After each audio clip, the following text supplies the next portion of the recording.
Hi foodies, I do love a challenge and my kids challenged me to make a bread dough type spice bun and I did deliver. So let's get started. So here is all my aromatics for the spices, the molasses, the malta I'm using, the same recipe that I use for the spice bun. I'm using the same thing over here to make that liquid, and this we're going to be using to knead the dough. Whatever is left from this, you're going to keep it on the side because you're going to need that to brush your bread with and to also put in the middle. As we go along, you will see what I'm talking about. So this is my dry ingredients, my flour together with all my spices, yeast, sugar, salt, and I grated some nutmeg. They give that a good mix. So now the wet to the dry. Slowly we're going to incorporate that liquid that we made together that gives you that lovely flavors into that spice bun.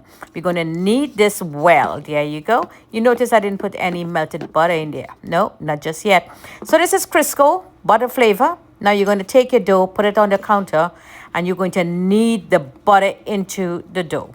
The same way you see how I do all my bread recipe, exactly the same. But this one is a bit heavier bread. It looked like a pumpernickel, right?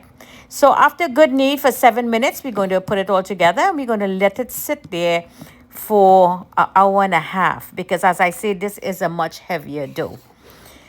So here is my raisin. Now that dough get a nice little raise. So we're going to roll it out now. So just spray the countertop and drop that in there. And we're going to deflate now. Just deflate, deflate. Now this is not going to raise as big and high as the regular bread because this have much more heavier liquid in there. There you go. So we're going to get the size of our pan. We're going to measure it out to a nice triangular. So you could either use the jelly here or the remainder of that liquid that we made with the malta. Now I do have it set on the side here, but I'm going to use the jam. So now we're going to add in now our raisins. I'm using sultanas and I'm using the golden raisin. You could sprinkle some cinnamon now at this point. Now let's measure that pan. So that looks good. There you go.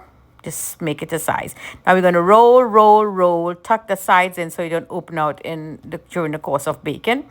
We're going to seal the bottom, roll it tight so everything tuck in really nice and beautiful in there. Beautiful package there. Now we're going to put this to rest for 45 minutes to 1 hour. As I say, it's a tough, heavy dough. Now I'm going to brush some milk at the top and 350 for 55 to 1 hour. The toothpick comes out very clean and you see the color of the bread. Now this is the point you're going to take the rest, there you go, of that malta liquid that we reserve on the side, and you're going to brush it on to get that iconic look, that very dark color of that spice bun. So this is a spice bun using a bread dough recipe. My kids challenged me to make this because a couple of them don't like that spice bun as it is. It's like a cake and the name doesn't fit together. You know, kids, these kids are different. So I said, okay, let me make this. So there you go, simple and easy, do it. Give it a nice little cut.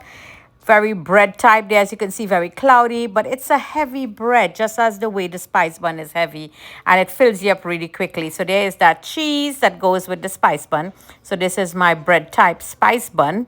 Same great taste, same great flavor, just the texture is a little different because it's a dough bread type.